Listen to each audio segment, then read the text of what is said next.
मणिपुर का ये सच हिलाकर रख देगा आपका दिमाग। कई लोगों की जान जा चुकी है। 50,000 लोगों से ज्यादा महिलाएं, बच्चे, बुजुर्ग अपने घरों से बाहर निकलकर रिफ्यूजी कैंपों में रहने को मजबूर हैं, जहाँ ना ढंग से दवाइयाँ मिल रही हैं, ना ही ढंग से खाना पीना, ना ही सुरक्षा का कोई बंदोबस्त है। उन्हें मालूम नहीं जो रिफ्यूजी कैंप में रह रहे हैं कि उनके परिजनों का क्या हुआ, वो किस हालत में हैं, उनके घर के लड़के कहाँ हैं, कहीं वो विद्रोही तो नहीं हो गए, कहीं वो किसी सिक्योरिटी फोर्स की जो है गन पॉइंट की निशाने पर तो नहीं है। दोस्तों, मणिपुर का हाल बहुत ख़राब है।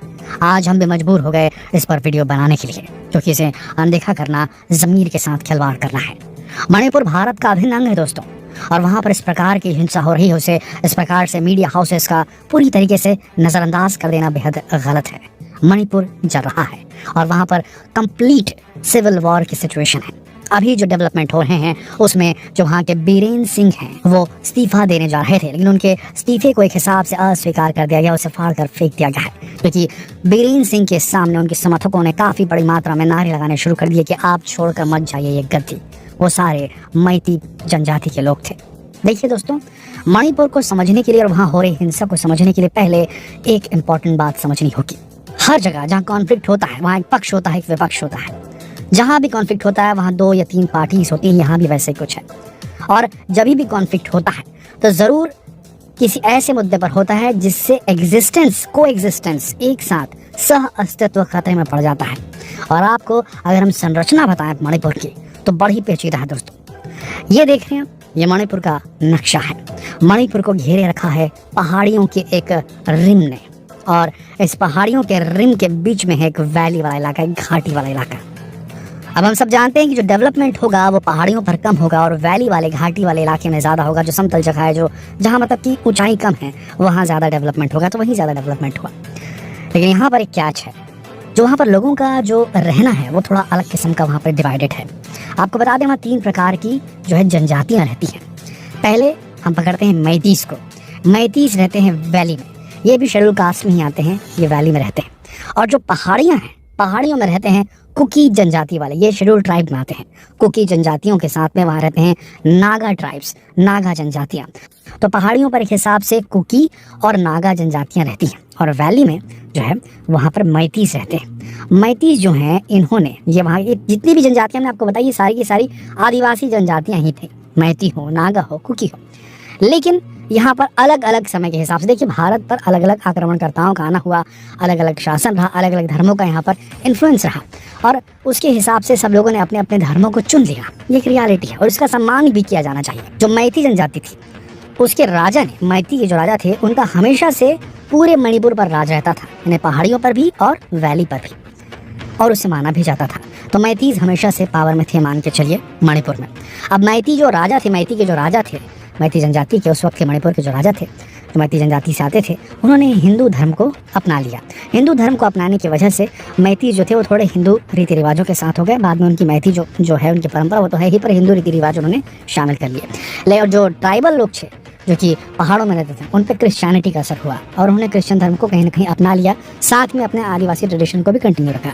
नागा और कुकी जो थे, उनके ऊपर थोड़ा सा क्रिश्चियनिटी का असर ज़्यादा है। अब यहाँ पर थोड़ा समझना हमें ये होगा कि जो कुकी जनजाति है, उसमें से बहुत सारे लोग जो हैं वो बर्मा से आए हुए हैं।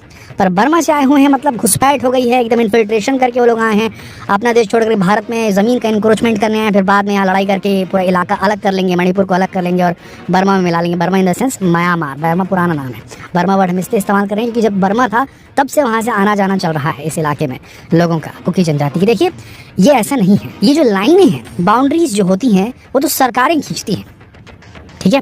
लेकिन वहाँ जो लोग पहले रहते थे, जो जनजातियाँ रहती थी, उनका आपस में कनेक्शन तो सैकड़ों साल पुराना है।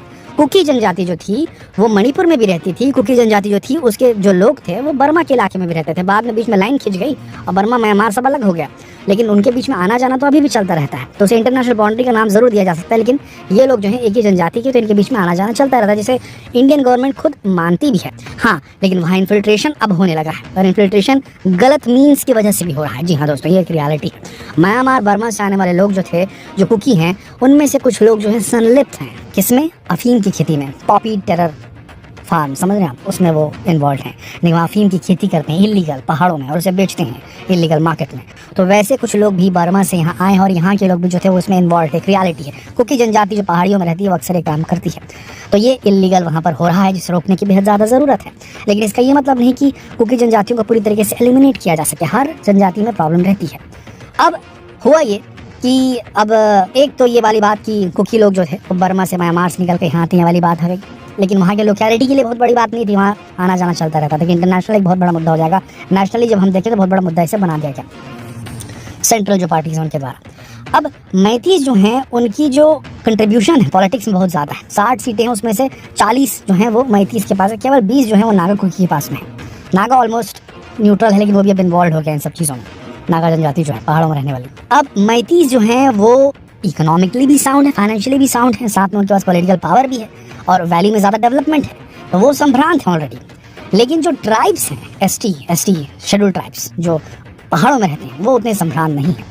अब मैतीस का ये कहना है कि क्योंकि वो शेड्यूल ट्राइब है और हम शेड्यूल कास्ट है, तो हम वहाँ पर जा करके ज़मीनें नहीं खरीद सकते पहाड़ों में। हमारे पास बहुत छोटी जगह, आप देखेंगे मणिपुर का नक्शा तो समझ लीजिए 80-90% पहाड़ है और 10% सिर्फ वैली है और सिर्फ 10% ही अवेलेबल है मणिपुरी जो मैती लोग हैं उनके रहने के लिए। भारत के किसी भी स्टेट से कोई भी आकर के मणिपुर के जो वैली वाला इलाका है वहाँ पर ज़मीन खरीद सकता है। तो उनकी जो ऑलरेडी 10% ज़मीन बची हुई है मैतियों की, वो शेयरिंग हो रही है और वो पहाड़ियों पर नहीं खरीद सकते ज़मीन, क्योंकि वो एसटियों की ज़मीन है, एसटी वालों की। ये हमारे देश में कानून चलता है उसके चलते।